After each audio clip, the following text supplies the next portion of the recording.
May isang higanteng mandirigma, si Goliat ang pangalan, taas ay di matatawaran. Araw-araw siyang sumisigaw, hamon sa lahat ng mandirigma.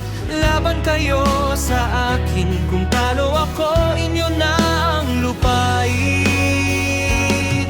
Ang mga sundalo ng Israel ay natatakot at nanginginig.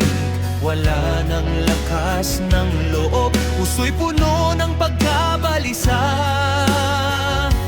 Ngunit may isang batang pastol na hindi natatakot. Si David ang pangalan, puso'y nakatuon sa Diyos.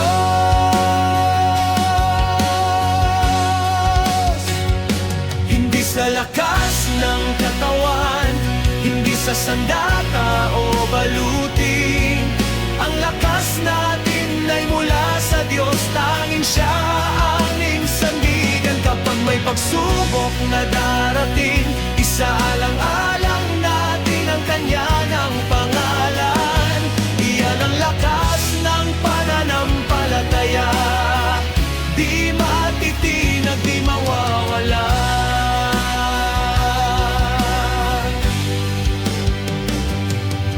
Sinabi ni David kay Haring Saul, ako na po ang laban.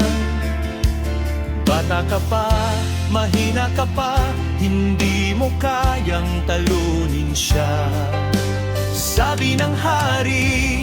Ngunit sagot ni David, nakita ko na ang oso't leon na sumalakay. Iniligtas ako ng Diyos, Siya rin ang liligtas sa akin ngayon.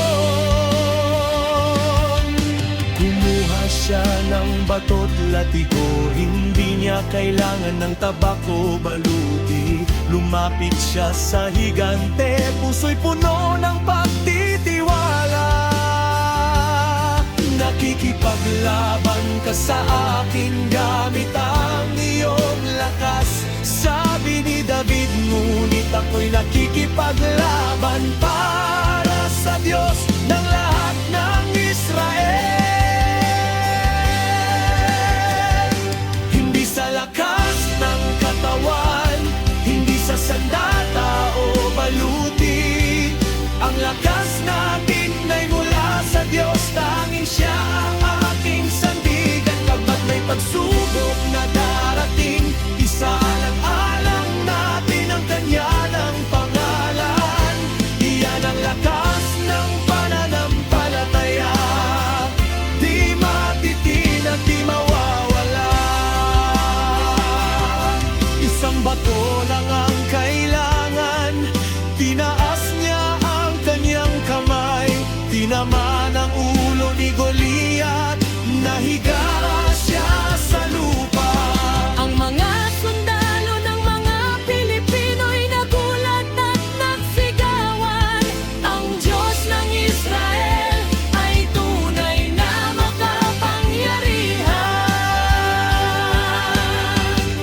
Katulad ni David, tayo rin ay maaaring harapin ang mga Goliat sa buhay. Mga problema, takot at hamon na parang di kayang lampasan.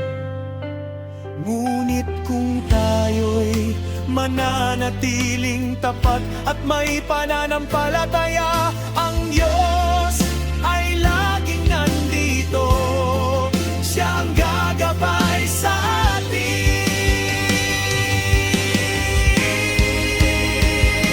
Hindi sa lakas ng katawan, hindi sa sandata o baluti. Ang lakas natin ay mula sa Diyos, tanging Siya ang ating sandigan. Kapag may pagsubok na